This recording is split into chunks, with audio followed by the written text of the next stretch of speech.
Welcome back to the Farmstead Forum podcast. I'm your host, Emily Faulkner, and today I'm thrilled to chat with Ann Accetta-Scott, better known as a farm girl in the making on Instagram and Facebook. Ann is an inspiring author and creative force, sharing her farm life and talents with the world.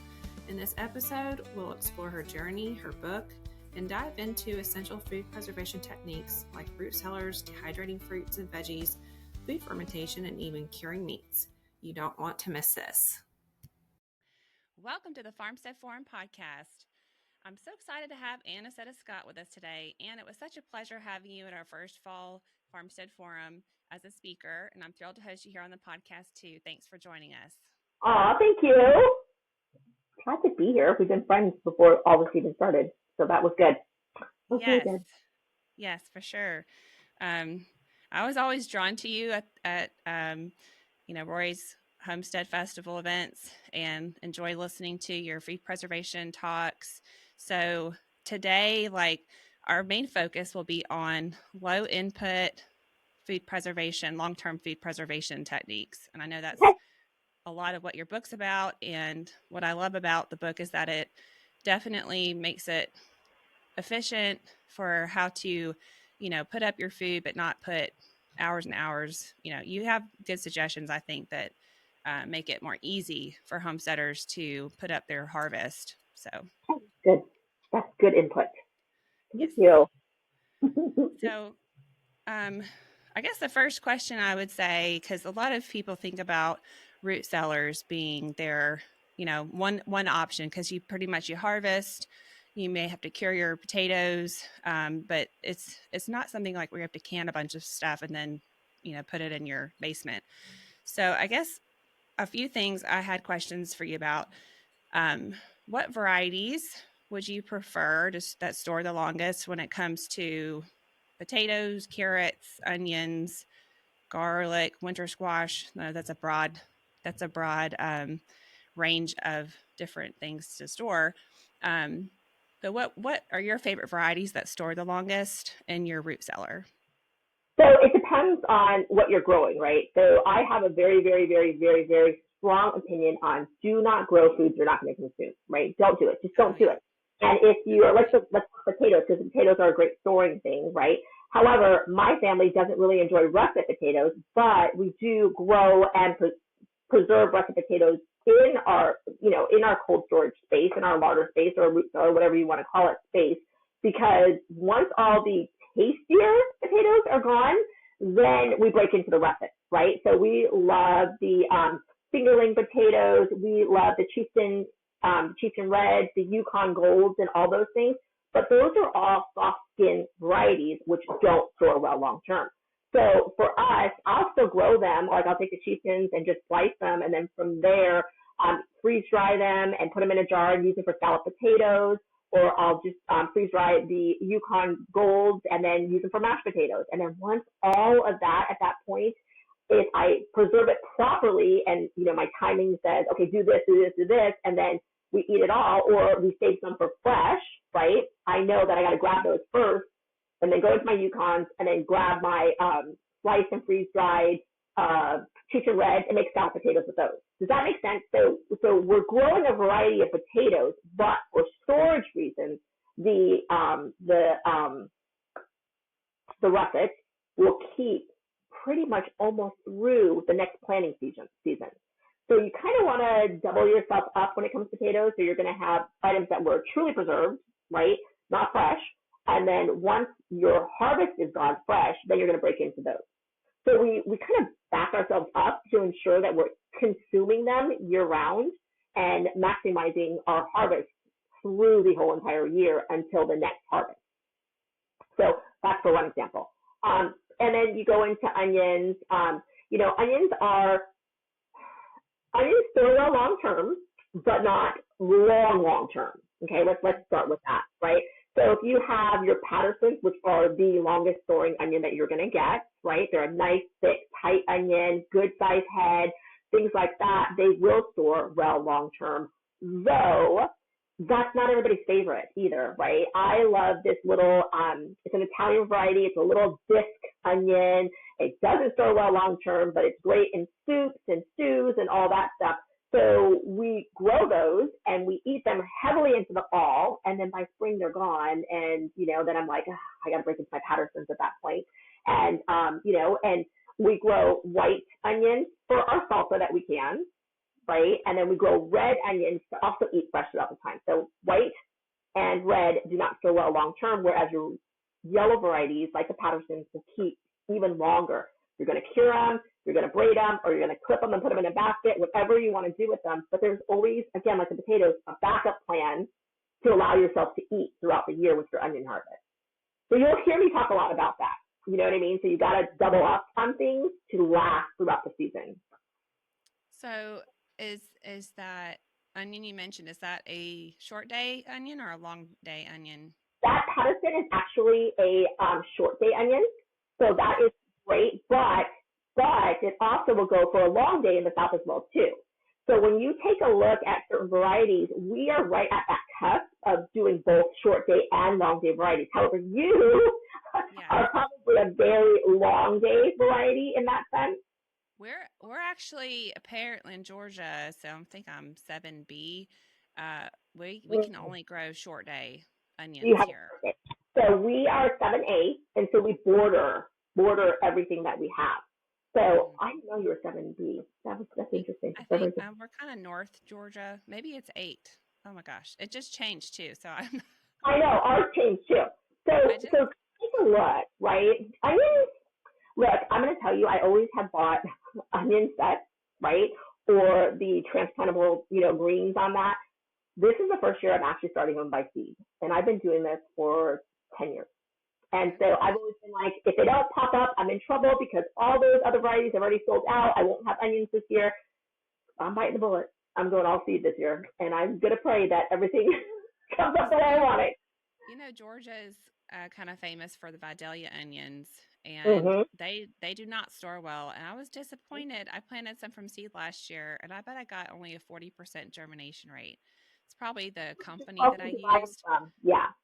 So, yeah. And then this year I got the sets from Haas, and I was somewhat disappointed with, I guess, by the time, like 3 or 4 days, maybe 5 tops that I planted my sets, it had started to like get mushy, but they have survived even with the snow and, a couple freezes. So I just put some hay around them, some straw, and they seem like they're doing okay. So we'll see. So we have purchased our onions from Dixondale. They're out of Texas. They have a huge variety of onions and very, very, very, very reasonably priced. So this year, our seeds, because, starting onions from seeds, you don't have room to try again, right? You don't have room. Once you have your seeds in or your sets in, whatever you're trying to grow, you've got that one-shot deal for the season. So you're kind of like out of luck if it doesn't take, right? So Dixondale, actually, you can still order onions through Dixondale and drop them come March. So if you are missing out on what you have, you can try that. Now, last year, there was a lot of germination issues from a lot of companies. So, I would say definitely germination test is going to be your key, right? You're going to have to figure it out. A company that does test germination will either mark it on their website, will freely speak about it, will actually put it on their seed packaging as well. So a company that rotates seeds every single year by testing the germination rate, which means they have a facility on their property that actually plants it and then sees, how many they planted, and they'll count. Like when I test germination rates from new companies, I painstakingly count how many seeds I'm putting in my seed starting tray, take that by how many sprouted, right? And then from there, calculate my germination rate. It is so painstakingly annoying, but any new seed company, it's worth doing that for. And so, we don't have, oddly enough, in Tennessee, we have 2 spring gardens and 2 summer gardens. So we can play catch up on the things that did not do well earlier. And then from there, we can turn around and adjust it during our second chance. I call it the second chance garden. So we were a little bit luckier on that point. Okay, so let's talk about garlic, because I plant a lot of garlic, and I know the hardneck varieties store better. Do you have a favorite hardneck The variety soft that you use? variety actually store better than the hard neck varieties do. Oh, I had the opposite. Yes, so soft necks store better than hard necks do. Okay. Yeah, yeah. That's okay. That's okay because there are some certain hardneck varieties that do keep well long term, right? But if you're looking for longevity's sake and keeping them in a cool environment and whatnot, it's the soft necks that actually keep much, much better. So for us, our family, because we do so much fermenting, so much canning, right? And then on top of that, we do the honey garlic ferment and then just everyday cooking with that. We plant anywhere from 150 to 250 heads. Not saying that every single one of them is going to produce a beautiful bulb, right? But it's one of those things that is worth planting so much because of the ratio that we actually consume. Okay, garlic is every day. We cook with garlic every single day. There's just not a day that goes by that it's not cooked in garlic, using garlic. So I had to take notes, people. I don't remember everything off the top of my head, so bear with me as I'm going to read to you our varieties that we love to grow. Okay, so for our soft neck variety garlics, we have the silver or purple, silver or purple skin garlic. Those are going to be your longest term varieties, okay? Longest storing varieties. The Nuka, the Elysium, and then the California Whites and the Chestnut, okay? Those will store the best long term because they are a thicker paper skin. They're designed to be, number one, ideal for cool weather and in this zone that we're at, right? And then from there, you pull them, you're going to cure them. Now, I know we're talking about preservation, but can I just say something real quick here? Yeah. A lot of people will brush the dirt off their garlic. You do not have to do that. Don't do that. Just cure them, dry them, braid them, take the greens, chop them down, leave a half an inch nub from your head of your garlic. But the dirt actually preserves them as well too, long term. But most people just automatically will start rinsing them and washing them. And you don't have to do that. Like I have been preserving garlic, growing and preserving garlic for 10 years. And in that 10-year time frame, I have never washed my garlic and it keeps phenomenal. So unless if you're putting it in a refrigerator because you've used half a head, that's different. Okay, you're going to wash it and use that. However, when you're storing it, just like potatoes, don't bother taking the dirt off. You're going to take them, you're going to cure them, and you're going to put them in. Same thing with onions. Don't wash your onions. It's the same for any root vegetable that you're going to preserve. Is how you're going to keep it the longest. Keep nature wrapped around it and let nature do nature.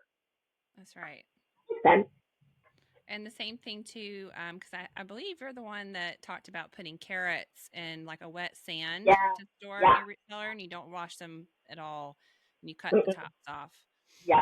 So can I say one more thing about garlic before we move on, though, real quick too?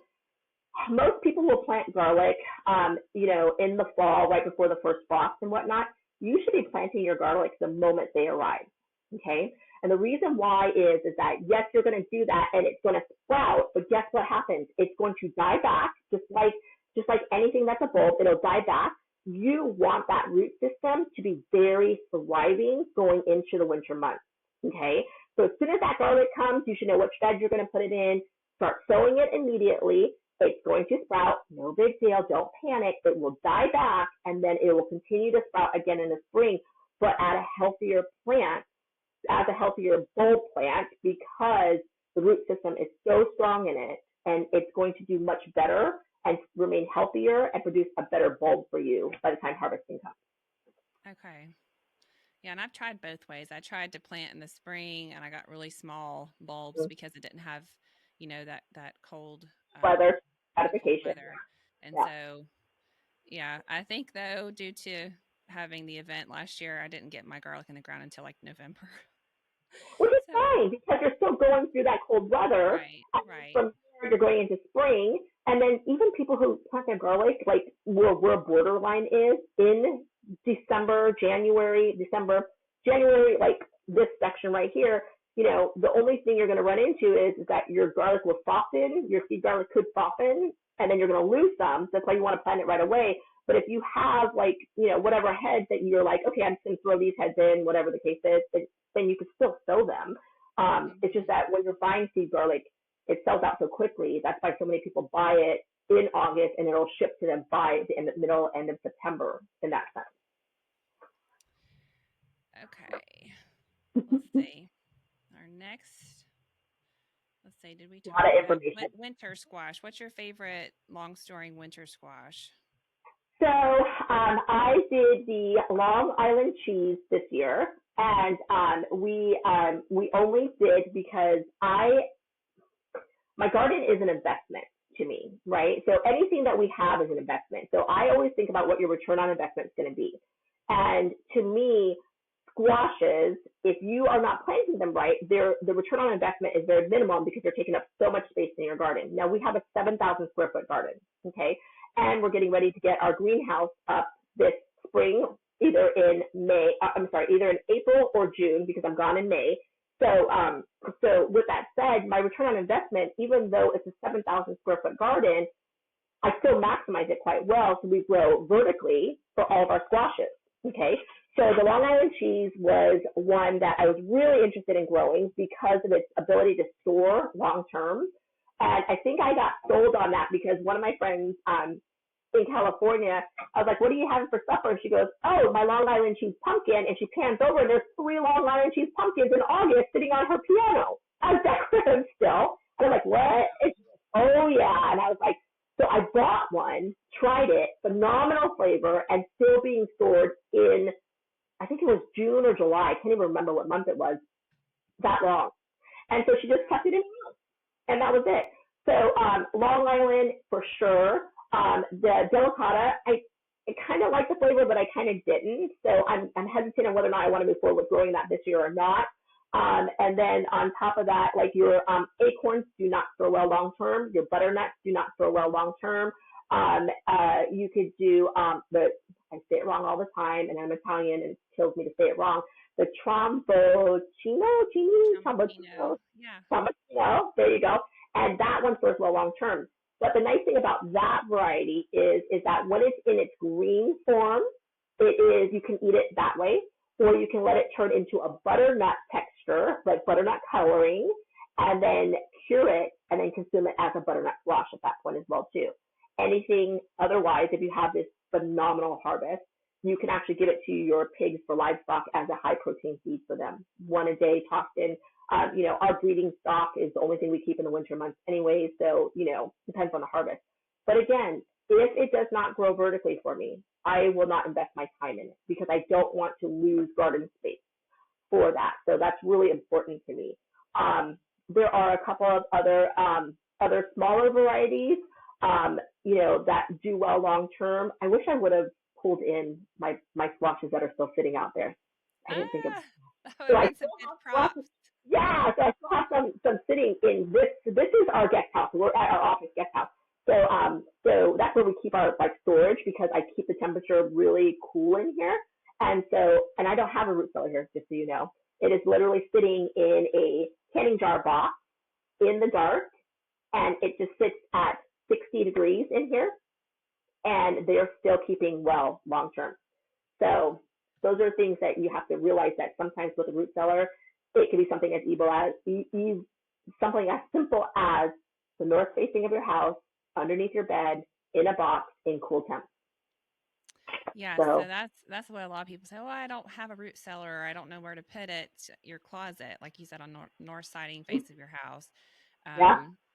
And also, you and I kind of briefly talked about pink banana squash because that's been mentioned as a good food source of protein and stuff for livestock, along with the tramancino. But when I planted that this year, I got 2, and they were big fruits, but I got only 2 off of like 2 vines. And so, do you feel like the other? Yeah, it's a bad return. Yeah. Do you feel like those other varieties you mentioned, you had a pretty good yield? Off of one plant I got, and mind you, I planted late in the season. Off of one plant I got 3 tramancinos, but that was late in the season. Like I planted late because I was gone and I had to drop it when I got home, which was already in August, and I should have dropped it in July. Okay, so fair enough. I didn't give it enough time to actually do what it needed to do. The germination to harvest on a lot of these winter squashes is about 100 days. So you've got to make sure you're counting back whatever you have. They can tolerate a light frost, but not a heavy frost, right? So here in the southern area state, we can harvest all the way up until the end of July, sometimes the beginning of November, depending on our season. You see what I'm saying? Mm-hmm. So this year, because I'm not traveling quite as much this year, I can be very much more intentional on really what's my return on investment. We know the Long Island cheese we like. We do and will store butternut squash because that actually keeps very well long term. The Tahitian butternut is actually a larger squash and really a lot more flavorful.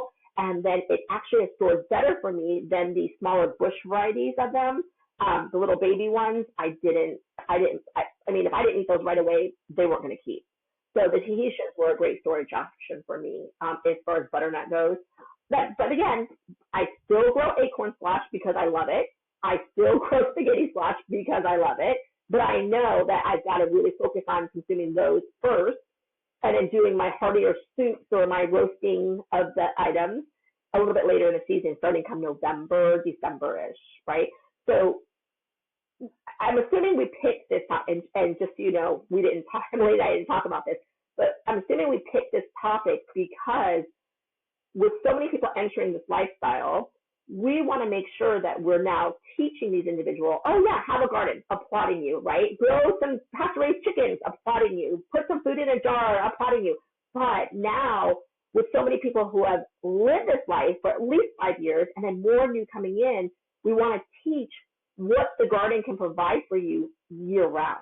And that doesn't mean growing year-round. That means holding on to your harvest to get to that point where you're consuming until the next growing season. Not even a greenhouse, unless it's heated, is going to be able to provide for you fully year-round. Okay, so you got to keep that in mind. So even though in this particular greenhouse that we're putting up, we'll do a second round of long-term greens, right? Collards and kale and chard and a couple other items, like our cabbage will go in there, things like that. But there's other items that you want to keep. And so storing them and allowing them to be right there and accessible is that year-round eating that you're going to have. Like you can can pumpkin. We grow sugar pumpkin so we can can it, right? What do we eat sugar pumpkin for? Pumpkin pie. If my dogs or cats have diarrhea, or upset tummy, we open up the sugar pumpkin, strain it out, mush it up for them, and just feed it to them in their food. So, and they're fun to grow, to be honest with you. They're really cute. So, things like that. So I also add pureed pumpkin into our chili, just like, 16 ounces of it. It actually makes it a little thicker. Wow. Yeah. Adds a little fiber. Yeah, that sounds really good. Okay. So I feel like we've covered the root cellars pretty good. Now let's move on to dehydrating fruits and vegetables. Okay. What are the benefits, such as like space saving? What don't you dehydrate? What would you rather hang dry, not take the time to put in your dehydrator? Let's kind of talk about that. Okay, so I taught my children how to cook by taking a coated cable wire that ran across my kitchen, and this was in Washington State, and we're getting ready to remodel, so it's not hanging up now, but it hung across the kitchen, and we would tie our herbs up in small bundles. And the biggest complaint that I hear, and I'm just going to give you a tip, is do not heavily bunch your herbs, okay? When you wash them, allow them to put them in a salad spinner and dry that very well. And the reason why I say that is to prevent mold in the bunching process, okay? And then exceptionally, forcefully tie twine around them really tight, because as they dry, it shrinks up because the water's leaving them. And then people are like, well, it keeps dropping off. Well, because you didn't tie it tight enough. And they don't realize that they have to really get it tight. So we would dry everything: rosemary, oregano, thyme, sage, all the things that you would cook an Italian blend with, right? We would dry, and then the kids would be like, whatever they wanted, they would just reach up and just take and put it in the food that they were preparing. We had our children cook. Every child had to cook at least once a week. And so they learned that, this came from the garden, it was fresh. And so when we moved to Tennessee, we didn't put it up because we knew we were remodeling, infrastructure was first. And so my daughters were like, where's the herbs? Well, they're in the pantry. I'm like, well, why? So herbs are phenomenal to dry, regardless of what it is. Even lovage, I don't know if you know what lovage is. Lovage is a perennial. It is very similar to parsley, but it comes back every single year. It's a very European, it comes from Europe, and so it grows. It can go up to 9 feet tall, right? And then it dies back. Yeah, and then it dies back, and then it just comes back every single year. So we take the leaves off of that, and we'll hang dry that, but then we'll slice up the stalk and then use it at a later date and dehydrate it. So air drying herbs, phenomenal, absolutely every day. But if you are looking at storing other items, such as like fruit, right, or even dehydrated watermelon is phenomenal because it's like candy to kids. It's super sweet. Or peaches. Oh my gosh, yeah. Take your watermelon, slice it really, really thin, put it in the dehydrator. It's like candy. It's like leathery candy. Phenomenal. It's absolutely great. And so, yeah, and apples, dehydrated apples. Justin prefers dehydrated apples to freeze-dried apples. The kids prefer freeze-dried apples to dehydrated apples. So you just have to pick and choose in regards to what you want to put up in your garden. Of course, if you're going to dry anything that is like a hard substance, beets, for example, you're going to have to really get a mandolin and slice them relatively thin in order to dehydrate them or freeze dry them or whatever you want to do with them.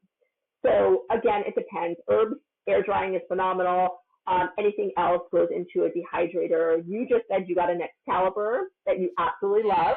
I heard you mention that one, and I use that all the time. I'm loving it. And I'll link that in the show notes too for the do you want to tell them why the Excalibur is a great dehydrator? Do you remember? Why you said that it was a great one? Yeah. I don't remember exactly what you said. I just remembered that particular one so, you mentioned. It is a pricier brand, and it comes at different tiers, right? But here's the thing about drying goods is that the Excalibur is a rear mounting fan, which means that it blows evenly to all the trays. Whereas if you have a top mounting fan or a bottom mounting fan, you're rotating trays to ensure that your food is dried. That's right. So return on investment, prevention of mold potentially happening because it's sitting too long in its raw form out, right, to dry, is going to be key to investing right then and there. So here's a tip for you. Every Black Friday, Excalibur puts their dehydrators on sale, right? So it's a Black Friday sale. So if you find that the price is too much, just wait until the Black Friday sale or Cyber Monday or whatever they do, and then pick it up then, because it will truly minimize the amount of time it's drawing electricity to dry your foods. Number two, it's a lot more efficient. And number three, you're not spending your time rotating trays to ensure that it's dry. Again, everything is return on investment to me, and it pulls from something else if I have to babysit a dehydrator. So yeah. Couple of things I've actually recently dehydrated. We had a lot of scuppernong, which is like the white muscadine skins, and we had pressed out a lot of the juice for wine, but I didn't want to throw the skins away, so I did dehydrate those to put in like smoothies and stuff because the skin actually has a lot of resveratrol, which is a great antiviral. It's great for your immune system, antioxidant. So we dehydrated that. But my next project for my dehydrator, I want to get a jerky gun and put our venison and marinate it for jerky sticks. So that's my next little dehydrator. Oh my gosh, Excalibur will be phenomenal. Would be phenomenal for you to use for that. You would. It would be fun. What did you say? The Excalibur. Have you ever done jerky in the Excalibur before? I did. I've done cuts of beef, but I've never done the ground venison as jerky. It will just as well. And just as well. There are so for us, we take our duck breast, right, and then once we salt cure it and dry it for a little while, it's like a pancetta. And so then what happens is we slice it a little bit thin, we'll run it through the dehydrator at that point, and then it becomes a little bit it becomes jerky for us too. So those are ways that, really, really good. That's delicious. Okay. Food fermentation. I know this is one of your favorite topics because it has wonderful health benefits. What foods would you ferment as opposed to canning? And do you have, would you share your favorite fermented pickle recipe? It's not a pickle recipe. It's actually a kraut recipe, first of all. Okay. And the reason why is because it's sweet. And it gets children really involved in eating fermented foods. My children started eating fermented foods based on a pickle. You are right. Pickles generally will go there for them. And so we just pickled it with heavy garlic, heavy dill, and then just small pickling cucumbers before they reach a big growth, right? So most people, the problem with pickling cucumbers is they don't harvest at the right time and they become really seedy. So we harvest pickling cucumbers at that prime. I think it's like, 4 inches. So we pick them at a 4-inch point, and they're really thin still, and that's what we use for our fermentation for our pickles. and then we just shove whole cloves of clove garlic in there, cloves of garlic, and then dill, and then we create our salt brine, and we allow it to brine naturally through that process. But if you are new to fermenting and your children are hesitant in eating it, then try on my website, there's a recipe called the Hawaiian Kraut. It is very sweet because it calls for pineapple, and it's very, very, very good. And we use it on burgers, on brats, just even up on the side if we have some meat or whatever the case is. And so because pineapple is fresher in the winter time, right, because that's the harvesting season for pineapples, we are really heavy on making kraut with that particular recipe. We try to eat in season as much as possible, even the items that we have to purchase. So the Hawaiian kraut will literally go from December through February for us. And that's how we make it. And if I really crave it, I'll buy a pineapple later and make it in the summertime as well too. And it's just carrots, onions, cabbage, and pineapple. That's it. And then your salt water for your brine, and that's your salt for your brine solution, and that's it. It's really easy.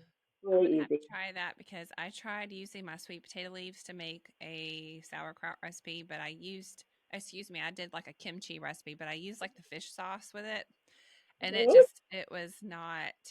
The boys would not touch it. My husband didn't like it. It was very sour, so maybe the sweet would help balance out the. So with leafy greens like the sweet potato, even if you're going to use the fish sauce, if a recipe calls for 3 tablespoons of something, especially if you've never really eaten it before, pull back and only use a half of a teaspoon and then increase it from there based on how you like it, right? So the only thing that you really have to be very stringent on when it comes to fermenting is to your salt solution to create the liquid, so that's your brine, okay? If you undercut it, mold can happen. If you do it too much, then it's really salty, right? So as you're creating your brine, you've already got salt in to create your brine, and now you're adding fish sauce to it, right? Thai fish sauce or Southeast Asian fish sauce, it doubles the saltiness on it, right? And fish sauce is a very required taste to a lot of people. And so for me growing up, we ate it every day, you know what I mean? So, but for Justin, maybe not. No. It's a little bit hard on him. So, and also in your book, you have a recipe for fermented apple cider vinegar. I use that recipe all the time. In fact, I have some apple peels and cores I need to do a batch with. So that recipe is literally the easiest recipe. If you have never done apple cider vinegar before, it is literally just apple scraps on that. Okay, so with this, we put up so much apple products, apple butter. Apple butter doesn't keep around my house at all. And then on top of that, sliced apples. I do what we call bulk canning. So I basically can basic items, and then from there divide it up to what I want to make. I can take a jar of canned apples to make applesauce, for example. But what are you left with? Unless you have hogs or chickens, you're left with a lot of peels and a lot of core, right? And so I don't have a problem sharing with my hogs, but all I do is I take the core, the peels, and these are freshly picked apples. So let me give you an example of why. Even organic products, some of them now have the peel in them, right? Which is a coating. And then on top of that, a lot of your apples that you're buying at the market have vegetable oil coating on them. So read your bags really, really well. And then, you cannot use those when you're making apple scrap vinegar. So if you're out picking apples, or an apple that doesn't have any coating on it has like its natural own coating on it, and it looks really like dough, right? That is a natural product. It has no coating on it at all. So you have to make sure that apples you use are freshly harvested or no coating if you're going to buy them from a market. Or in Washington, you used to be able to buy them from the storage facilities because what they didn't send out, they would sell, okay? But we have an orchard here in Alabama that we go to when we pick our apples from. Now, you take it, you shove it in a jar, you add water to it.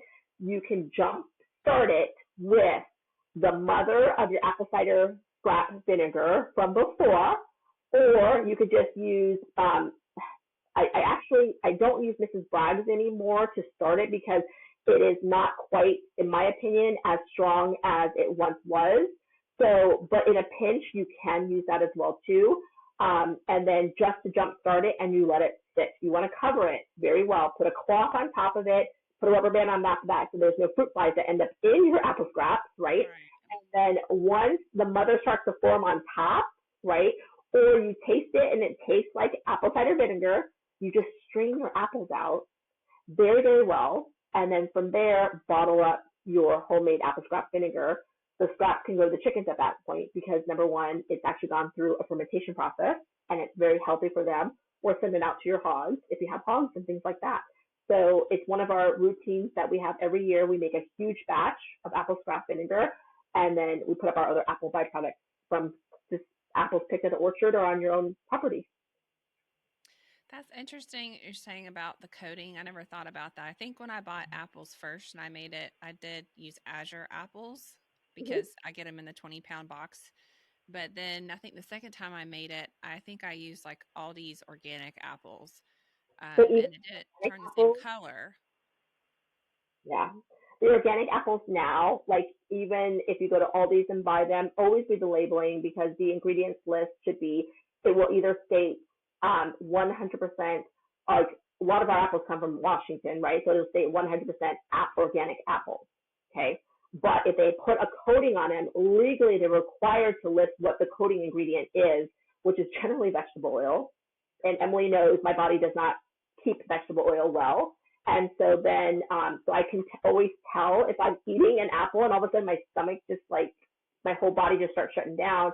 I have to run back and read the bag, and I'm like, I smell a bag of apples. What's going on here? And lo and behold, it's got vegetable oil on it. Okay. So it's that with lemons too. I was about to make my lemon simple syrup because I had been so sick.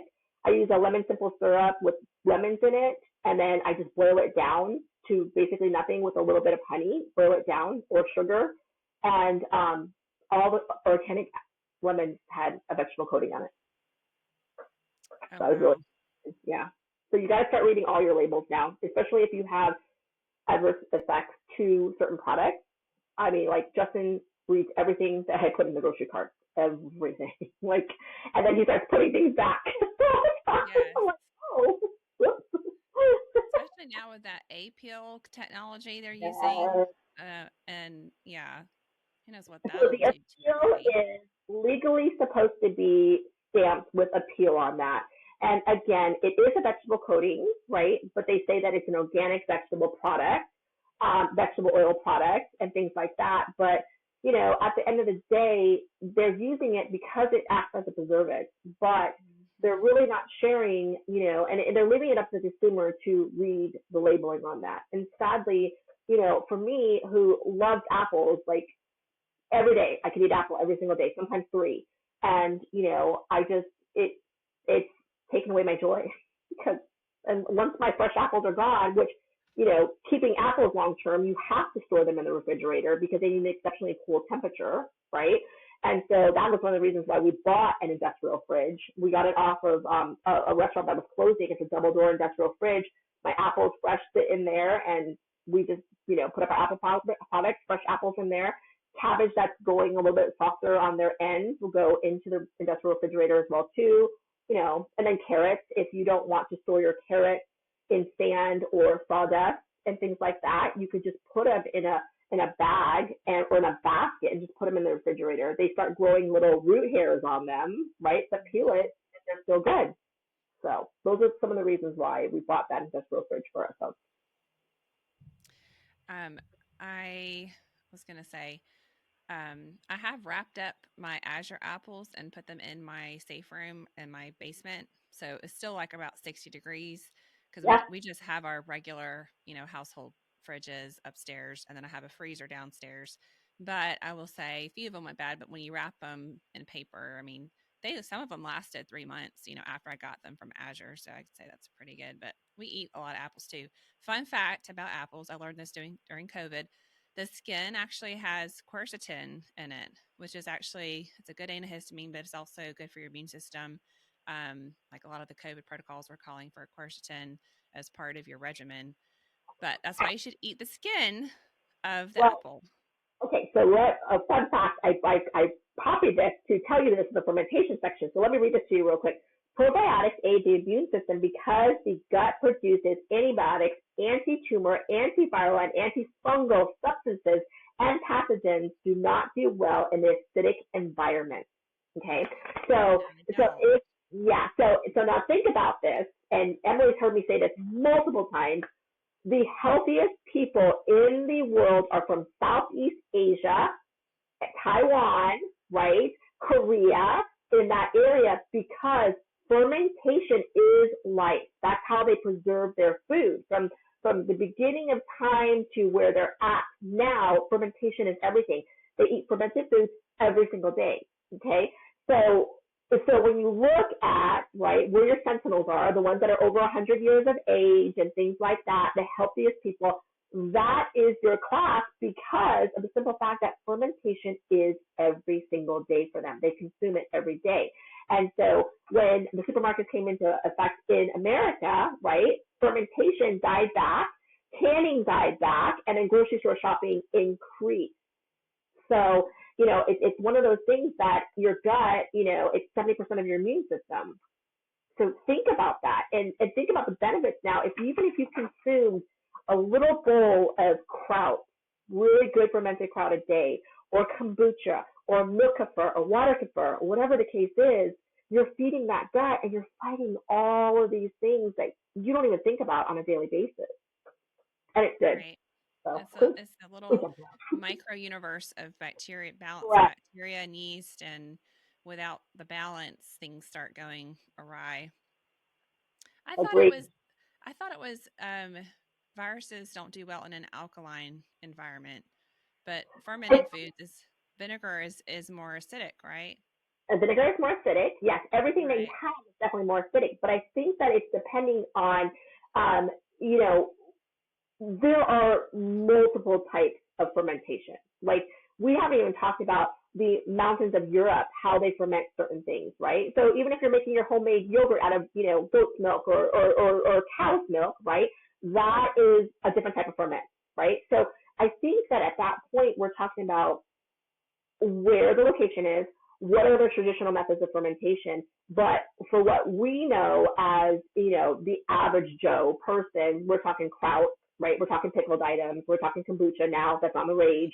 We're talking, water kefir, mediocre. Milk kefir, most people don't do. I don't like the taste of milk kefir, and so, things like that. So when we think about the average fermentation in America, right, it's different than what the world is actually doing if they're still practicing a good, steady fermentation process. That's right. Fermented fish. We will have on our video recordings from the Farmstead Forum. We'll have Teresa Brown and Sandy Brown's recording for the small batch food fermentation. So that'll kind of help y'all if you want to get into that. I'm supposed to have dinner with them one of these days. So, but did you get to hear her talk? I didn't get to hear her talk. She even had samples. She had samples there. No, honey. She came out after her talk. We were all sitting at the speaker tent, setting, we were doing our books and things like that. And then I just kind of looked over. I was like, well, what's in your jar? And she was like, oh. And then she told me, and I was like, and she started giving me all these ferments. I had my fill. I won't lie. You know me. When it comes to fermented food or food in general, I'm there. You just give it to me and I'll eat it. For real. Hopefully that balanced out any seed oils you got exposed to that day. There wasn't very much, actually. I stayed away from it, and one of your vendors had very clean burgers, which was really nice. So I ate that, and it was really good. It was grass-fed, grass-finished burger, right? Yes, I think it was. Yes. Yeah. I asked him, I said, please use this, source for your beef. And he accommodated it. And he said, while he was cooking it, he said that it's called Thigh High Burgers. His name's Chef David. He's really sweet. He said while he was cooking it, the burgers weren't catching fire when he was flipping like the ones that are, fed grain. So he was like, it even cooked cleaner. And he said, I'm going to keep this in mind. So the thing is that not take away from it, it's got less fat in it, right? Grass-fed meat, grass-finished meat has less fat. And so even if you grain finish, like, I'm not going to lie, I'm going to put it out there. We prefer grain finish, right? We do a non-GMO grain finish because we like the marbling and we like the extra fat. And Justin had a fit and was like, no, let's not do that. Your health is really important. And I was like, no, if I'm going to raise it, I'm going to enjoy it. And so, yes, I'm a hypocrite. I do eat grain finish. It tastes better. There's a local farm here too that does do non-GMO grain finish, but it's still, I think it's preference and then the health of the animal, like Janelle was saying. if they're not bred for that, they don't need to be off of it completely You to can farm take the animal. pork. Well, even pork, like, okay, pork is one of those examples. We're straying. The pork is one of those examples, right, where you can have a forest race, or those wild boars that are out there, they have less fat because they're running around and they're not eating grains to bring them up. But mind you, those are actually years old, whereas our goal is to put them in at 120 days after weaning, right? And did you know that pork, if you Oh, spin it, wow. I didn't know it was that fast. yeah, oh yeah, 120 days after weaning, you want them for market value to be 250 to 300, potentially no more than 350 pounds. Oh, Okay, wow. and The that's fat why goes we up put them quick. yeah.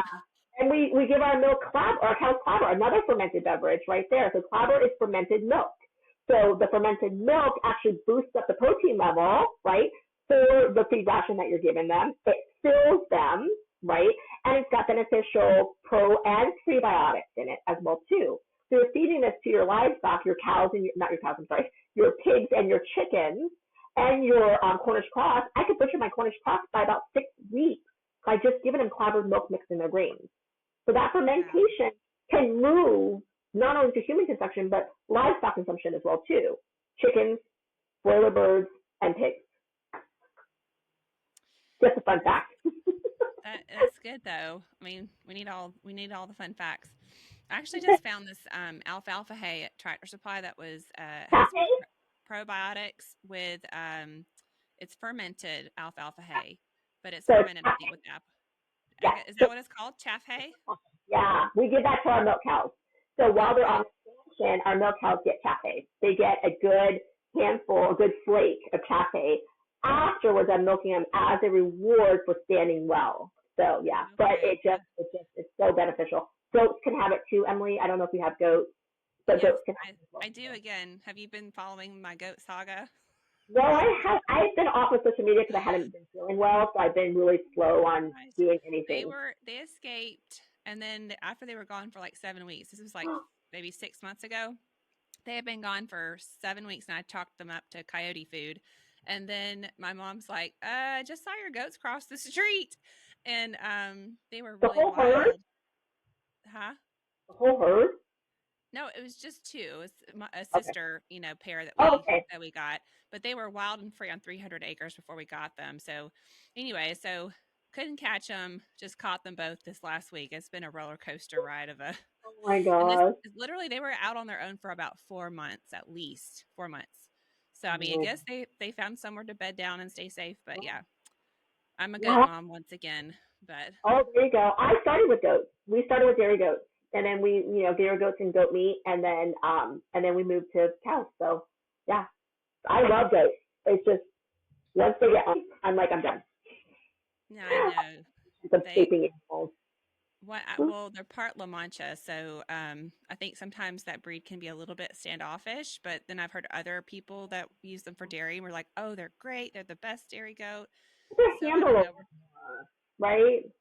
So maybe you need to go lay in there with the baby and just cuddle on your goats at the same time. I know maybe now my black Frenchie, she's the more friendly one of the two. It's weird. She got more friendly when she was out in the wild for 4 months. She She was was, probably praising God that she was back in a safe spot. probably she was like, okay, I could get used to this life. Do you have time to cover the meat curing portion? Yeah, absolutely. We can talk a little bit about that. So Okay. I gave you, I'm going to give you a book, right? A book. It was published 2018 or 2019. I can't really remember. And it came out, I think, right around the same time my book did. And I wish I had this when we first started our curing journey. Now, mind you, we don't do hard cures. We're still in our light cure phase, but I'm going to give you a suggestion for a curing party. Okay. Okay. There is there are two butchers. They travel. Oh my gosh, I didn't write the name of it down. So maybe I'll give it to Emily, and Emily, you can add it to your notes. Sure. So they actually travel, and they're very pricey. But what happens is you get other people to come together with you, split the cost, and it's like a 2 or 3 day workshop. And then they teach you the pepperonis, right? The pancettas and all that stuff and how to make it. And then they leave it for you with instructions on how to finish it off. Okay. And so we have a friend here that raises hogs, and he does that, but his spots are sold out like on the drop of a dime. Like you have to be like quick. The second he posts it, you got to hold your spot, because these guys coming down and offering that. So if you have a hog ready to go to processor or time it properly, he uses your hog. They use your hog, right? They process it. Then they do everything and they get it done. And so I'll give you the name of that once we get off here, because I did forget to write it.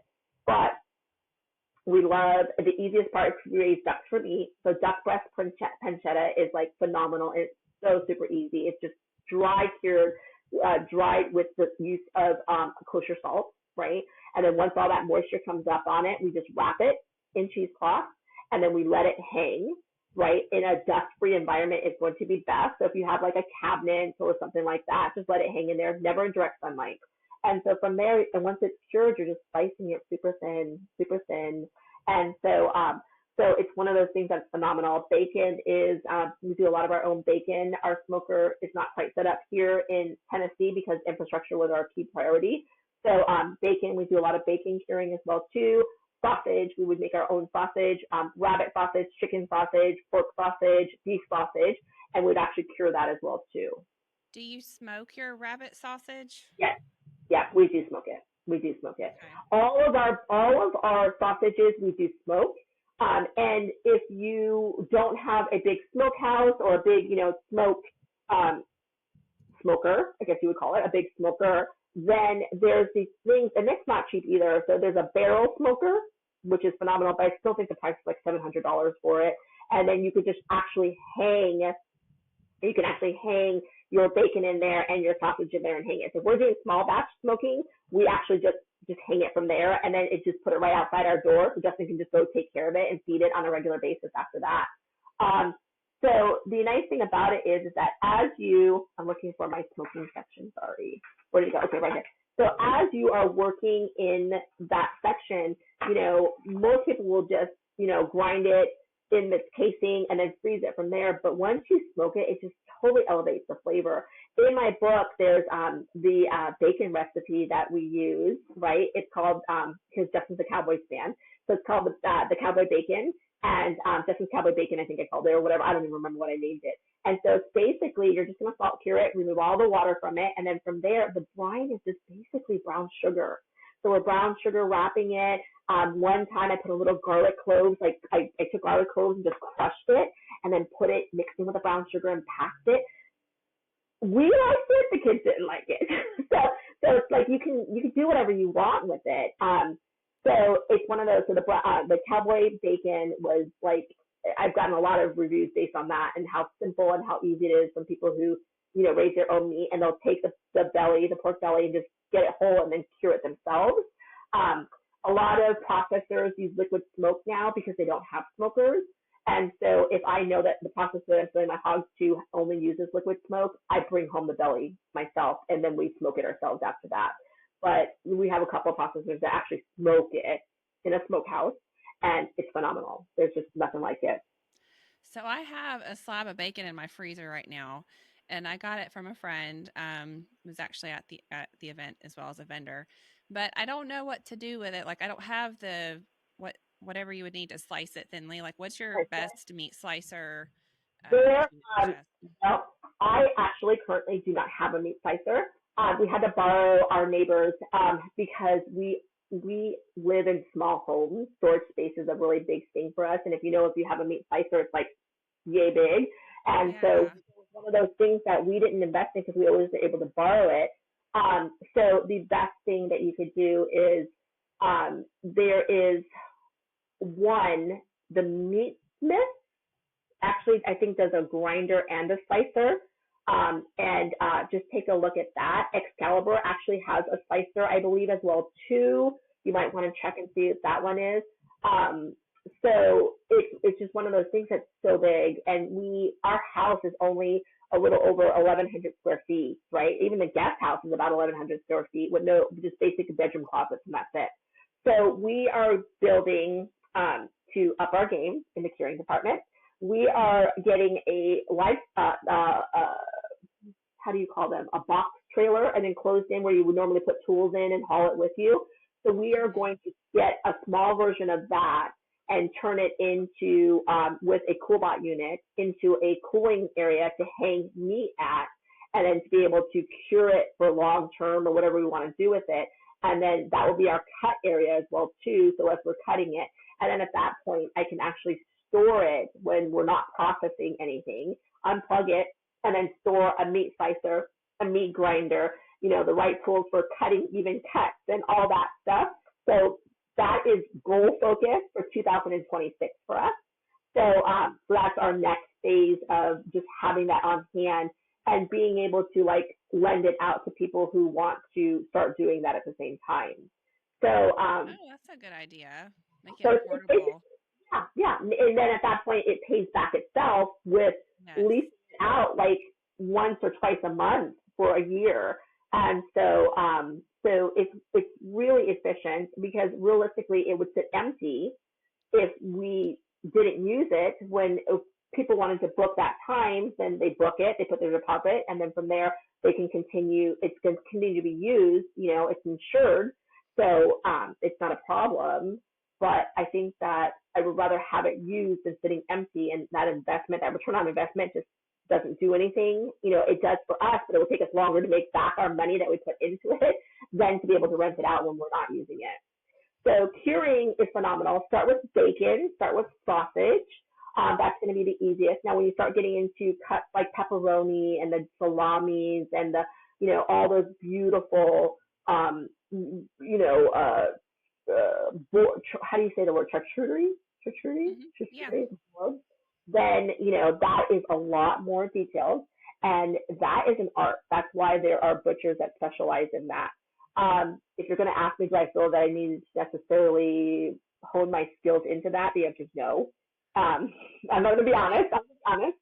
I didn't realize that was like a meat specialty. I thought that was just like the presentation of the food on the, you know, on the serving board. I thought that was what made it charcuterie. So apparently, that is, but it's the skill that goes behind it to make it a great board, right? A palatable, phenomenal board, right? There are so few butchers that have that skill anymore. And so I personally know of 1, 2 that actually does the conference network, that actually hosts workshops teaching that. And one of the ones that I'm going to send you the name for, they travel around. And so you basically, you pay for their distance, and then you pay for their skill, and then they give you the skill to move forward with it. I love to eat it, but we have 26 other things going on between running a lucrative farm to me going as often as I do to hone in on that. Now, that's not to say that, you know, we may in 10 years, 5 years say, okay, let's do this. Let's see, right? So Justin's taken over cheese making because he wants hard cheeses. I don't have the time to do that. So he's like, all right, I'm doing it. So he's taken on making cheeses and stuff like that. So it's like the art of cheese making is just as important as curing meat, right? But, you know, you run through this balance of, you know, what, you know, storing all the foods that you have, right? And then all of a sudden the power goes out, and then what, right? If, you know, if we end up having a situation where we're months without power, or, you know, whatever the case is, then what is your plan, right? Well, what your plan is, then what is that you're raising chickens that are sustainable, and then you're doing the old-fashioned way, tonight's chicken night, go grab that chicken, right? Or you're putting up a hog, and you're saying to the neighbors, okay, we're going to process a hog. How many cuts does everybody want of what? And then you're parting it out because you don't have a place to store it. Mm-hmm. So, you know, the lifestyle that we live is, yes, what we talked about today, holding on to the harvest year round, right? But on top of that, really learning skills that, you know, that are very much community reliant as well as being self-reliant. And so when we do the garden, right, I don't grow corn in our garden because to me, my return on investment is having more paste tomatoes for canning because I can't eat tomatoes grown in America because of the soil and the air and acidity level that are just too high in them. And then, you know, versus, you know, having the Mennonite family down a couple towns from me, that grows organic corn and I could buy a 50-pound bag for less than $50, right? So why would I invest all that yield to grow a big batch of corn when I could just get it from them? And so you have to, like, almost in a sense, for storage purposes, pick and choose your battles very wisely on what you want to put in your garden. You know, for me now, it is what is going to store best long term, because live foods, right, meaning things that you put in your root cellar or your cold storage or your larder or whatever you want to call it, has more nutritional value to it, more antioxidants, more vitamins than anything that's been canned, frozen, or even dehydrated. So why would I not want to? Justin hates sweet potatoes, but guess what? Sweet potatoes are much healthier than potatoes. Guess what my husband's learning to like? Sweet potatoes. You know what I mean? So, have you tried the purple Japanese sweet potato? ube? Yeah, it's we call it ube. Ube is Japanese sweet potatoes. And so, yes, but the Japanese sweet potatoes, the way that the island culture, you know, because I spend a lot of time in Hawaii, the island culture, we use it, and the Filipino culture, and even the Japanese culture, use it a lot in dessert items, right? I mean, you can consume them roasted and then just eaten like sweet potatoes, but ube potatoes, or purple yams, whatever you want to call them, are even more higher in antioxidants than even sweet potatoes are as a whole. They are the healthiest. Before Justin's like, no. Then I'm like, well, let's get them here. We're going to try them. Yeah. He goes, don't thought of them. I don't need to eat them that way. And I'm like, okay. They're very buttery, and they're actually my husband's new favorite sweet potato. And I had very few last year. Did you get slips from somewhere? Did I what now? Where did you get your slips for them? You know, I feel like I went to a farmer's market in LaGrange, which is like 30 minutes from me, and I found some. So I just started it in some mason jars in some water in my greenhouse. And then I saved some tubers, some very small tubers that I had from the year before for last season. And I actually got a fairly good crop. So I might take most of what I harvested and try to make some more slips for this year. The first year I planted them, it wasn't a big bumper crop because I planted my okra in between, and I think the roots just disrupted the sweet potato. So last year I did, I gave them enough space, and I did have a lot more, but unfortunately I can't tell you, I got them online. They're hard to find. They are very, very, very, very hard to find. And when you go to order them, I'm probably too late for them this year, but I definitely am going to do some research and have them in for next year. I won't grow an abundance of them. I'll grow a small amount of them and test it to see how well it does here. They grow very, very well in Japan and the Philippines, and Okinawa especially. They grow really, really exceptionally well in Okinawa, and the Philippines do it really well. Most of Southeast Asia doesn't eat that, but for some reason the Philippines, Southeast Asia, Hawaii, and are really, really, really very vested in that versus, our traditional orange sweet potatoes. They don't really even eat potatoes. Potatoes are very European and very American. You know what I mean? And they have zero nutritional value, like zero.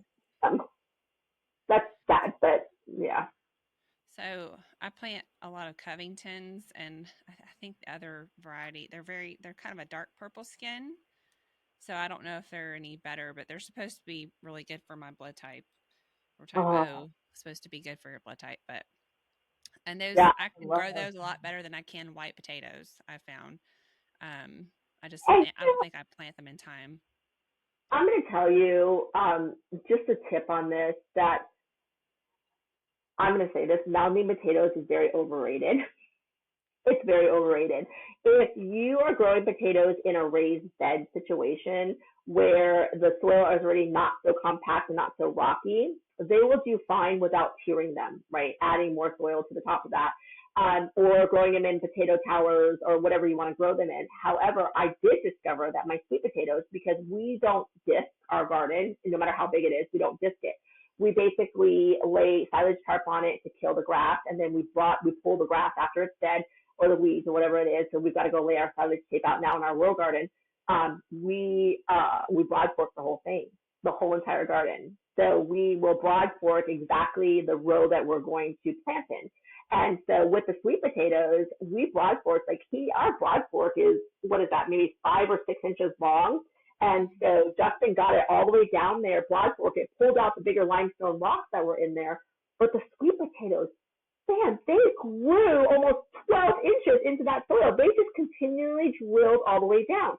And if you aren't able to grow potatoes, right, I'm going to tell you, switch to sweet potatoes. I know most people don't like it, but in truth, all we have right now is our health. And if we don't start really truly nurturing it by keeping the live foods like what we talked about here and consuming them in a live food method, we're not getting the true traditional nutritional value that we need for them. So we try to eat as much and keep as much live food as possible and cook with it. Absolutely. I mean, everything that we have down from butter to, we do use olive oil and avocado oil, but I mean, we do a lot of lard cooking as well too. And it's one of those things that when your harvest is coming in, it just doesn't stop with the garden aspect of it, right? You incorporate your whole harvest for everything that you maximize. And, you know, in 3 years, we raise our own beef, our own pork, our own lamb, our own chicken, our own duck, our own turkeys, and our own meat rabbits. But by the way, Emily, we're getting rid of our meat rabbits if you're interested. Oh, you're not the only one. Someone's already been like, oh, I know Emily will take my rabbits. Well, I raise beautiful Rex rabbits if that's the case. But anyways, the point of it is that harvest, that holding on to year round, whatever you possibly can, fermentation, you know, fermented foods do not keep forever. And even though we take fermented foods after it's been through the fermentation process, we put it in a cold storage space like your root cellar or your larder, right? As long as your temperature stays between, you know, sometimes depending on what it is, 50 to 75 degrees. 75 to me is a little too hot. You know, you're putting it in there. The fermented foods still ferment. It's just at a slower rate, okay? And then also the composition of the ingredients breaks down. So even with canned goods, if you lost a jar in the back of your larder or your pantry or whatever, and all of a sudden you open it and it looks great, and all of a sudden it tastes like mush, it's been sitting in water for how many years? So it's going to break down. So I always like get a good giggle when someone's like, oh yeah, canned goods will last like 5 years. I mean, canned goods last 18 months at its peak, and then it starts to disintegrate after that in your jar. And, you know, you're getting mush. You get mush. Is it edible? Yes. It's jar is sealed. There's no botulism in there. However, you know, it's not good. So even when you're storing using traditional methods as keeping live foods live, you still, like Emily says, you have to go through that cycle of rotating your harvest, right? So when we meal plan, we're like, oh my gosh, I didn't cook for like 3 weeks sweet potatoes. I got to go down there and check my sweet potatoes and start pulling them up to utilize them. Or, you know, or my whatever, right? Or you know, I've got 10, you know, Long Island cheese pumpkins sitting there, and I really only eat one a month, right? So I need to pull from that because guess what? So we'll time to plant them again. You know what I mean?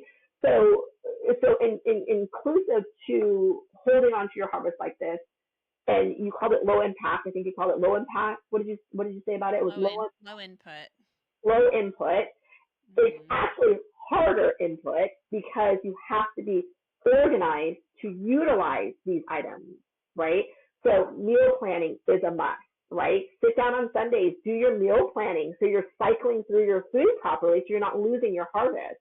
And then after that, from there, you're inventorying. So once a week, it's like my schedule. We bake bread on Sundays. After we break bread on Sundays, I meal plan. After I meal plan, I go down and pick out everything that I need. I take it from the basement. I move it upstairs to the upstairs fridge and freezer, or put it in the basket that sits out, right?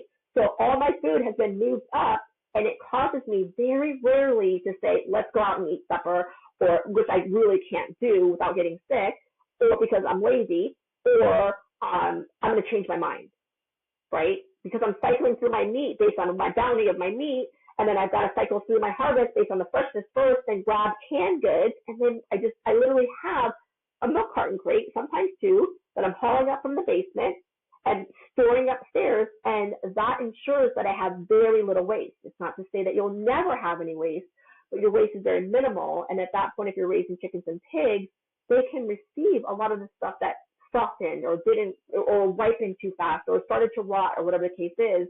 And then we have a zero waste. Justin loves to know that our farm is zero waste because we raise hogs. Like if we don't eat all of supper and it's sat in the refrigerator too long with leftovers, guess what? The hogs get it. There's no waste. I'm still feeding my hogs. And that was the most beautiful God-given gift that we could ever have, to say that our farm produces zero waste. If I have a big event on the farm, not a fancy event, but like friends over, we use compostable paper plates. Guess what? Those paper plates go to my hogs, right? My hogs will eat the paper plates. What? Yeah. And then we only use linen napkins, so when we have people over, we use paper napkins. So everybody puts their paper plates, their napkins, their food scraps into a bucket, and the hogs get everything. So, it's one of, the best animal God ever created. Now, pain in the neck sometimes, especially when they get used to hot wire, but truly the most diverse animal that any homesteader farm can have is going to be either raising hogs, even as feeder hogs, or we keep 3 sows to 1 boar, and we rotate sows on who's going to breed next. And then, it's one of those things that the garden scraps all go in there when we want to rotate from one season to the next, right? It's all put in a wheelbarrow. Justin literally hooks the wheelbarrow to the trailer, takes it to our 4-wheeler, and then from there he takes it out to the hogs, and the hogs love it. They devour it. Justin had broccoli greens that he meant to take to the hogs and put in a trailer. The cows were eating my broccoli greens, and so it's just, you learn this lifestyle through and through. And I don't want anybody to think that we were born in this lifestyle. Justin and I are completely self-taught.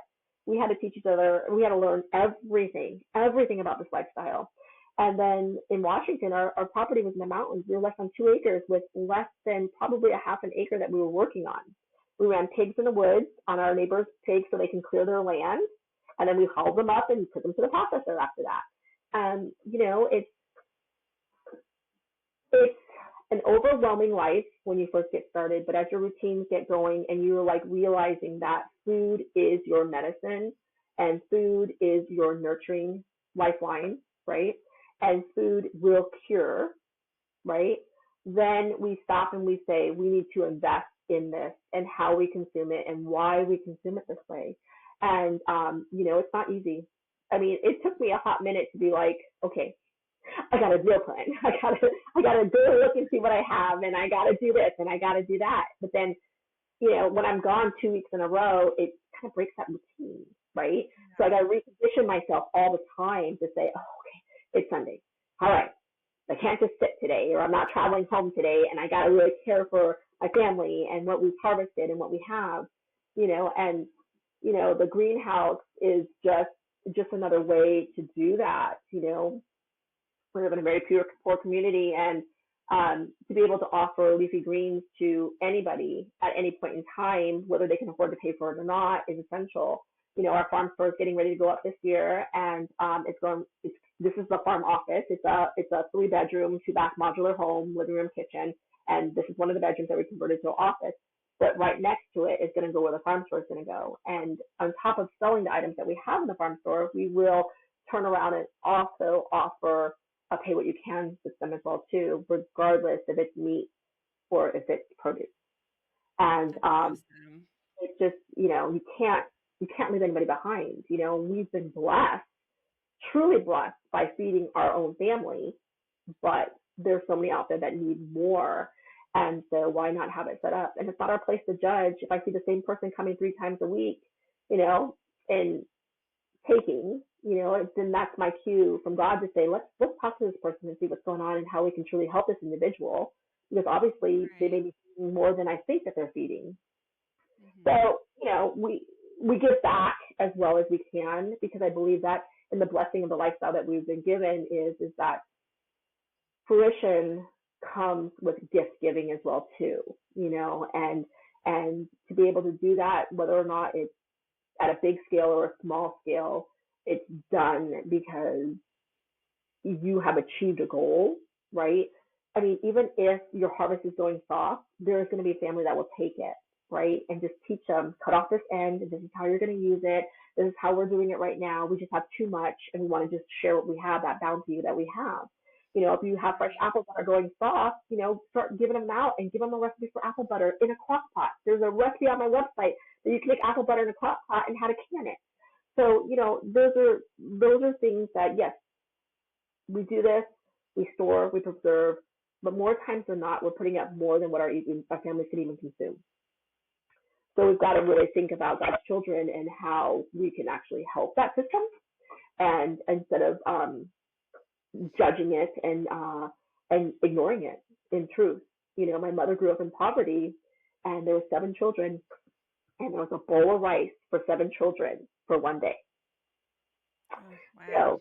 So you know, it's always been honed in. You know, don't ever forget somebody. Don't ever leave them behind. Don't ever just assume that they're okay when they're not, right? Yeah. And this cold storage, this root cellar, this larder space, or whatever you want to call it, right?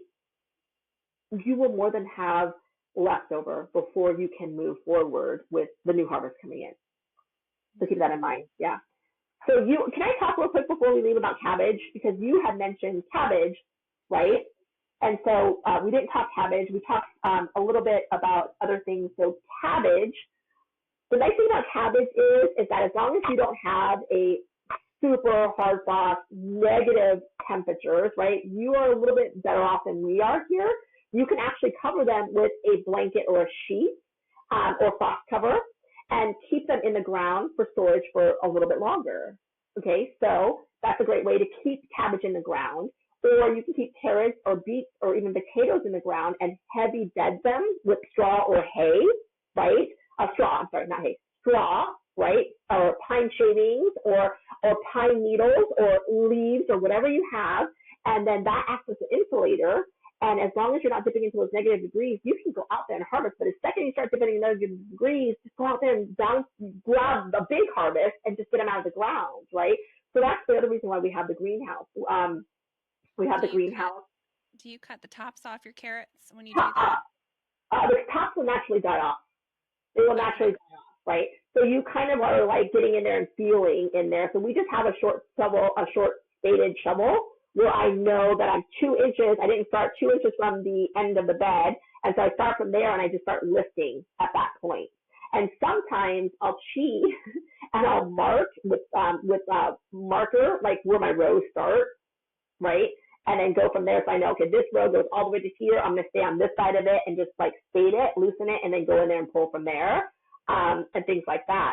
So if worst comes to worst and that winter is really cold, like that polar vortex that came through last year is what they called it, you can take your cabbage and pull it from the root system, right? Rotate it, rock it, pull it out from the root system, turn it upside down, and hang it in your cold storage unit. Now, the exterior of those leaves, you'll think that the whole thing is rotted, but in truth, it's not. You'll start peeling back those dead, dying leaves of your cabbage, and then you're going to get a head that is still good to consume. Okay? Beets, not cucumbers, I was going to say cucumbers, carrots, do the same process.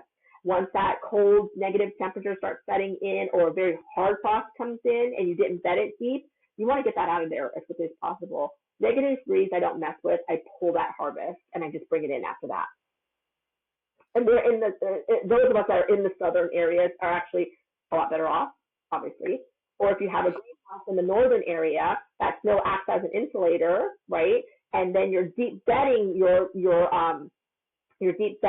crop, right? Again, straw, grass clippings, heavy amounts of grass clippings, or leaves, or straw, right? Or pine needles, whatever.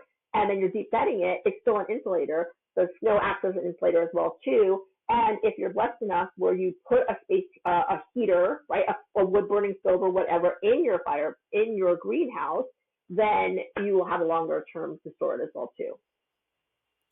What do they call that? Like a rocket? Has something to do, for some reason I think of a rocket with that type of a heating system. The rocket stove.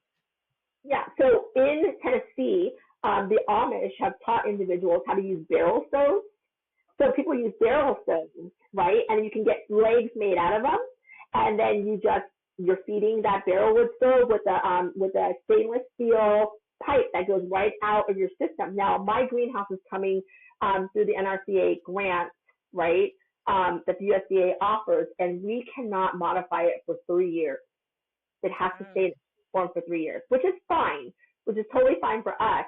And then once it's done, then we will install, we will put in a one of the barrel container stoves. I don't know what to call them. I don't know what they call them. And then you could buy the parts online actually, and just put it together. So that'll help us to be able to keep it even longer during possibly the polar vortex and continue to harvest through that way, or another polar vortex. I know, our second one. Yeah. It's supposed to get down to 17 or 18 degrees here Sunday night. So, that's when I open up the barn and move my milk cows in and give them free access if they want to get out of that shelter. So, yeah, I hate that weather. I'm complaining. It's too cold for me. Well, Ann, thank you so much for all your wisdom. I have really enjoyed this episode. I think people are going to get a lot out of it. So if I was going to point out, if y'all want to follow Ann on social media, she's on Facebook, Instagram as a farm girl in the making. She's also about to rekindle her podcast with Justin. You want to talk a little bit about your podcast coming up? So the podcast initially was started with just me, and then I would have Justin as a guest appearance for a little while, and the ratings went off the charts when Justin was on there. So Justin and I decided that we are going to relaunch the podcast together, and it's called The Simple Homesteading Life, far from being simple, but I think it's really important that couples learn what it takes to work together as a spouse. And if you don't know anything about Justin and I, we're very candid. We speak very candidly with each other, and we want to use this podcast to motivate and encourage individuals to learn that it's not just peaches and cream when you're working with your spouse. There's fights. There's deep down dirty fights, and there's disagreements, and there's everything. And we want to talk you through that while giving our lives as an example of all that's to come. And so we will be relaunching that. And honestly, it's because of Justin. Justin really wants to get into podcasting because he knows that it's a struggle, and it's an everyday struggle. And Justin's on the farm full time now. So it's a very good blessing for us, but we still have to work on learning how to work together. Does that make sense? So you can find it on any avenue that plays podcasts, and you can listen to the previous podcast. We will be actually getting back into it in the beginning of March. We're getting all of our new equipment ordered and doing all the things that we need to do for it. So that's what it is. It'll be under the same name. So he's excited. Did you also have a second book that's being released? I do. So the Farm Girl's Guide to Preserving the Harvest right now sits at the top 1% of nonfiction books, which has been a great blessing. It's your A to Z for food preservation. So you can grab it on Amazon. It's at Tractor Supply, and that's the easiest place. I don't carry it because everybody jokes I'm allergic to the post office because I hate the post office. So, but book number 2 is due out in October this year, October 2025. And that book basically encompasses 11 years. So we're talking about growing year round, establishing infrastructure, and then on top of that, creating a profitable homestead. So, like I said, Justin's been brought home because we've been able to be very creative of our revenue and how we bring money into our family. And, outside of what I do for a living, the farm is pretty lucrative, and we are teaching individuals how to really utilize that. So if your desire is to have both husband and wife home working together off of the homestead, it talks on that too. So it's basically the 11 years of our lives, the tips and the tricks and the how-tos and the legalities of accomplishing these goals. And for October 2022. What's the title? Has the title released yet? There is a temporary title release on it. I'm struggling with it. I don't actually have to have an official title turned in yet. So it's just basically the Farm Girl's Guide to Creating a Traditional Life. And it will just break it down into just 3 very intense chapters. It is published through Sawdust Publishing. So if you would like to get on the wait list to be notified when pre-sales are going up. We are offering a couple of freebies that go with the pre-sale. I would, Emily, is it okay if I give my email address for them? Sure. Okay, if you are interested in getting on the wait list to be notified when the book comes out, you can email me at Ann, and it's ANN, at afarmgirlinthemaking.com, and just put in there pre-sale notification, and then I will send you the link where you can just sign up. And once it's ready for pre-sale, you guys can purchase it, and you'll get all the freebies that come with the actual book that will teach you to live the life the way that it has to be lived in order to be as sustainable as possible. And so I'm excited. I start book writing February 1st for that one. So yeah. That's so exciting. That's amazing. It's a big beast. Yeah, that was a beast. Mm-hmm. I can't imagine. That's like my worst, I don't know, my worst nightmare would be writing a book, because I always procrastinate with that kind of stuff. I think procrastination is where I thrive, because it's like, oh, my brain goes, okay, you don't have much more time. We got to get this done now. And then it starts going. Yeah, absolutely. What workshops do y'all have coming up at Acorn? Our workshops start in March, and we host a plethora of workshops. We host an all-in-one canning course, which is pressure canning and hot water bath canning and steam canning, and the steam juicer. Or we offer a pressure canning and a hot water bath canning course as well too. And then we do poultry processing workshops. We have natural soap making workshops that we contracted out to 2 authors that actually are writing a book on that right now. Fermentation workshops, kombucha workshops. And I just sent a message to an herbalist to contract her to see if she'd be interested in hosting to doing herbal workshops here on the farm. She did them for me last year. And so sourdough workshops as well too. So if you want to know the dates of the workshops, and you're able to come up to southern middle Tennessee, Wayne County, go to acorncreekfarmstead.com and look at the events, and then every single month we'll tell you what workshops available at that moment in time. And so this is Acorn Creek. Are y'all doing your milkmaid workshop this year? We are not doing that this year. I am actually in talks with my livestock vet that he will come and teach a true livestock health workshop. We're talking about how to draw blood, how to palpate. We're talking about various things about health care as a whole, not health care, cow care as a whole. And then just what to look for, how to identify a sick cow visually, like touching the ears, what to smell with, ketosis, where does that come from? What prescription medicines can you keep, and what will they treat, and things like that. Hoof rot, hoof trimming, body conformation. So all that stuff that new milkmaids are, nervous about, but let's be honest, a vet is no longer 24/7 around here. I have one that's on call at night, and I will call her on a pinch, but more times than not, she's not a big livestock vet.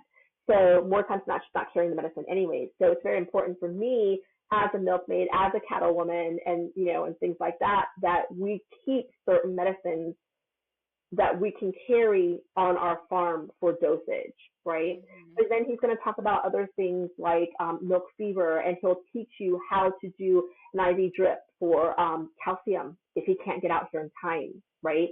And things like that. So we are right in the middle of the talks for that, and hopefully this will be a late spring opportunity for anybody who is thinking about keeping a milk cow, or actually does own a milk cow, to be able to come and attend this. Because it is beneficial. It really is. Drawing blood is going to learn how to draw blood and how to do a calcium drip, right, is life-saving to your cow, especially if you keep jerseys. So yeah, so we're not doing that one. I'm switching gears. Janelle is going to be doing her thing, and then we're switching gears. Our farm is switching gears to, again, encompassing the lifestyle that you need. And with so much growth into milk cows, it's really important that milkmaid not only know how to feed for, how to milk, how to do body conformation, how to understand nutritional value, but the health aspect of her as well too is key. Like, what do you do when your cow won't breed back? Mm-hmm. Where are you at? So things like Sounds that. like it's going to be super helpful. Oh, it's going to be a biggie. And then for your speaking engagements, I know that you have Polyface Farm Homesteading a Weekend coming up May. Is that, Oh, May 16th and 17th over at Polyface. It's a Homesteaders of America event, and it's going to be held at none other than the most famous Polyface Farms. And this particular one, I will be talking about the intentional garden growing, of course, and we're going to be in the greenhouse. And then on top of that, we're going to be talking food preservation. And what we can do there is going to be based on the segment that I have, we're going to be doing probably not necessarily hot water bath canning, but pressure canning. And then because hot water bath canning, many people are comfortable with. And then on top of that, if I have time, which I've got to really sit down and calculate, potentially doing an easy ferment as well too, to go through something like that. Probably a pickle ferment, Emily, for you. Okay. And then what other speaking events have you committed to thus far? Thus far, I have committed to an event that I cannot release the contract on that one yet, but it is kind of in the Midwest there until the contract's signed. I can't release that. But if you follow me on social media, you'll be able to join because it is going to be a very beautiful event and it's a brand new conference. And then HOA, because I'm very tied with HOA. All the HOA events, I'll be on that one. It's a very family year for us, and with book writing, it was very important. I was gone a lot last year, and Justin had told me, when God tells you it's time to rest, you rest. And God has really told me it's time to rest. With the book, with the house remodel that we have to do in our 70s home to make it our home, I was like, man, this is a good year to just take it slow, write the book, attend only a certain amount of conferences. There is one in Knoxville because it's in my own home state that I would love to speak at. But I don't know where that's going to go. That's a little later in the season where we're right in the middle of editing at that point, like last push editing. So I don't know. Emily, if you have me back, I'll be there for you. You figure out what you need to do. But I'm really being very particular about my conferences this year because it's my year to rest, because in 2005, after the book comes, usually with any time you release a new book, it's boom, boom, boom, boom, boom. So yeah. I'm being selective. I can't imagine just with all the commitments. I mean, your own homestead has to suffer somewhat because of not being there or having to depend on somebody else. My home suffers. Yes. The home part of homestead suffers, for sure. Yeah. A lot of strain. So I can totally respect taking time away and having to, prioritize where you spend that time. Yeah. Justin being home has really, really helped. And it's just been a blessing that he is here. And, it was one of those things that we've been praying about for so long, and I couldn't make that decision for him. So when he made that decision, we took a pay cut for him to stop working, and we really had to crunch our numbers down and stuff like that. But we knew that for what God was calling us to do, that we had to budget better. Mm-hmm. And that's what it broke down to, was budget better. And we were able to do that and to bring him home. So, and here I am bringing him 2 more cows. So, well, it's a huge blessing to have him at home, and exciting that you guys are going to start the podcast back with both of you on there. But thank you so much for all your wisdom, for being here today, and we look forward to having you back in the future. Thank you. Thanks, Emily. Bye, you guys. Bye. Thank you. Bye. Hey, thanks for listening. Join our Facebook group and follow us on Instagram for the latest updates. Subscribe to our YouTube channel and visit our website for upcoming events. For sponsorship opportunities, reach out to us through our website. See you next time.